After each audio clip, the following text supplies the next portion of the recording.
কেমন দয়ার আল্লাহ। আল্লাহ তাআলা বলে, বান্দা তোমার জীবনের যত গুনাহ আছে, যত অপরাধ আছে, অনেকে আমরা মনে করি, দেখবেন অনেক সময় পরীক্ষার টেনশনে পড়া হয় না, আসেনি এরকম? পরীক্ষার টেনশনে পড়া হয় না, সারা বছর কিন্তু পড়ে নাই, পরীক্ষা সামলে আসলে মাথাটা গরম, টেনশন করতে করতে করতে করতে আর পড়াই হয় না। অনেক সময় আমাদেরও দেখবেন গুনাহ করতে করতে এমন একটা অবস্থা দিলের মধ্যে সৃষ্টি হয়, মনে মনে আপনি আর আমি ভাবতে থাকি, এত গুনাহ জীবনে করছি, আল্লাহ কি আমারে ক্ষমা করবনি? আল্লাহ কি আমাকে মাফ করবে কিনা? জীবনে এমন কোনো গুনাহ নাই আমি করি নাই, চুরি করেছি, জিনা করেছি, জুলুম করেছি, অত্যাচার করেছি, এমন কোনো গুনাহের দিক নাই যে গুনাহটা আমি করি নাই। গুনাহ করতে করতে একটা সময় আপনার আমার অন্তরে একটা চিন্তা চেতনা জাগ্রত হয়, সেই চিন্তাটা হলো, এত গুনাহ জীবনে করলাম, আল্লাহ মাফ করবনি? হয় কিনা এরকম? অনেক সময় বিভিন্ন জায়গায় গেলে আমাদেরকে মানুষ প্রশ্ন করে, অনেক নওজোয়ানদেরকে আমি দেখেছি হাত ধরে ধরে কান্না করে আর বলে, হুজুর এই গুনাহ আমি জীবনে করেছি, এত গুনাহ আমি জীবনে করেছি, মসজিদে যাইয়া আল্লাহর কাছে দাঁড়াবো এটাও কিন্তু আমার সাহস হয় না, তওবা করবো এটাও সাহস হয় না, কারণ তওবা করি আবার ভঙ্গ করি, তওবা করি আবার ভঙ্গ করি। আল্লাহ তাআলা ওই সমস্ত বান্দাদেরকে বলেন, ও দুনিয়ার বান্দারা শোনো, তোমরা যারা তওবা করে আল্লাহর কাছে নফসের কাছে জুলুম করেছো, কান বন্ধ করে, যারা এই জাতীয় রোগী আছেন, যারা চিন্তা করেন গুনাহ করে ফেলেছি, কথা বুঝতেছেন না আপনারা? এমন গুনাহ জীবনে করেছি, আল্লাহ কি আমাকে মাফ করবেন? আল্লাহ কি আমাকে ক্ষমা করবেন? দেখবেন অনেক সময় চিন্তা চলে আসে। আমি আমার কথা বলি, আপনাদের কথা বাদ দিলাম, প্রত্যেকেই তো প্রত্যেকের গুনাহের কথা আমরা জানি। আমি আমার জীবনে এমনও গুনাহ আছে, আমার জীবনে এমনও গুনাহ আছে, মাঝে মধ্যে মনে হলে বলি, আল্লাহ তুমি কি আমারে মাফ করবা? আবার যখন নবীজির হাদিসের দিকে তাকাই, কোরআনের দিকে তাকাই, তখন সাহস পাই, আল্লাহই তো বলেছেন, বান্দা তোমার গুনাহ যদি সমুদ্রের ফেনা পরিমাণ হয়, তোমার গুনাহ যদি জমিন থেকে আকাশের ফাঁকা পরিমাণ হয়, লা তাকনাতু মির রাহমাতিল্লাহ, তারপরেও তুমি আমার রহমত থেকে নিরাশ হয়ে যেও না।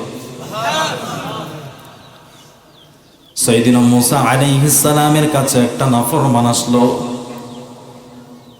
মুসা আলাইহিস সালামের কাছে এসে আল্লাহর বান্দা একটা অপরাধ করলো। মুসা নবী কিন্তু রাগী নবী ছিলেন, তার কথার আগে মেজাজ গরম হয়ে যেত। এমন একটা অপরাধ করলো, মুসা নবী রাগান্বিত হইয়া বললেন, আল্লাহ এই নাফরমানের এখনো তুমি কেন মারো না? এখনো জমিনে কেন তুমি বাঁচায় রেখেছো বলো? আল্লাহ তাআলা মুসা নবীরে কয়, ও মুসা পয়গম্বর, তুমি বান্দার অপরাধটা দেখেছো কয়দিন? বলে, আল্লাহ মাত্র একদিন। তাই তো মাথা গরম। আমার আল্লাহ বলেন, আমার বান্দার এই অপরাধটা আমি একদিন দুই দিন নয়, একাধারে দেখে আসছি 20 বছর পর্যন্ত। আমি আমার বান্দার 20 বছরের অপরাধ দেখেও তার খাবার বন্ধ করি নাই, অক্সিজেন বন্ধ করি নাই, আর তুমি একদিন দেখেই তার প্রতি রাগান্বিত হয়ে গেলা। ও মুসা, শুধু তাই নয়, আমার কোনো বান্দাবান্দি যদি 70 বছর গুনাহ করে, 70 বছর পরেও যদি বুঝতে পারে আমাকে মরতে হবে, কবরে যেতে হবে, এই চিন্তাটা করে যদি রব্বে কারিমের কাছে দুইটা হাত তুলে দেয়, বান্দা হাত তুলতে দেরি হয়, আমার আল্লাহ ক্ষমা করতে দেরি করেন না। কারণ আল্লাহ তো বলেছেন, বান্দা তুই গুনাহ কর, তোরে তো আমিই বানাইছি। মানুষ নিজের হাত দিয়া যেই জিনিসটাকে বানায়, ওই জিনিসের প্রতি মায়া কম হয় না বেশি হয়? আরো জোরে, কম না বেশি হয়? একটা জিনিস আপনি বানাইলেন, ওই জিনিসটা বানানোর পরে দেখবেন অনেক সময় চিন্তা হয়, ওই জিনিসটা যদি খারাপ হয়ে যায়, এটা ইকো লেভেলটা সরাই দেন,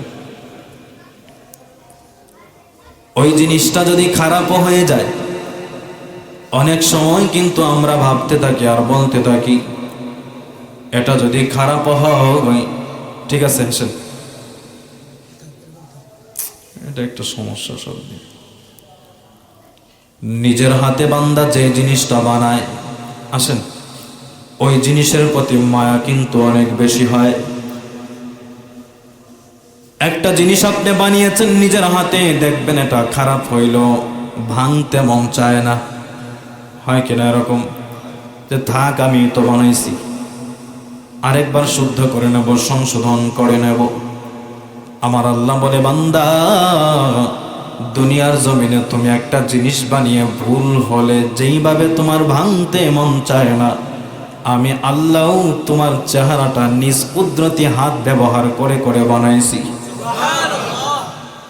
আকাশটা বানাইতে আমি আল্লাহ নিজ কুদরতি হাত ব্যবহার করি নাই।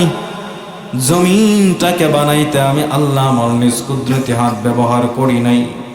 পাহাড় পর্বতকে বানাইতে আমি আল্লাহ আমার কুদরতি হাত ব্যবহার করি নাই। কর্মচারী দিয়ে আমি বানিয়েছি, ফেরেশতাদের মাধ্যমে।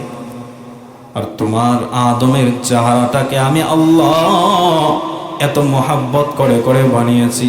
এজন্য বান্দা গুনাহ যতই করুক না কেন, বান্দার উপর থেকে আমার রহমতের নজর আমি আল্লাহ সরাই না।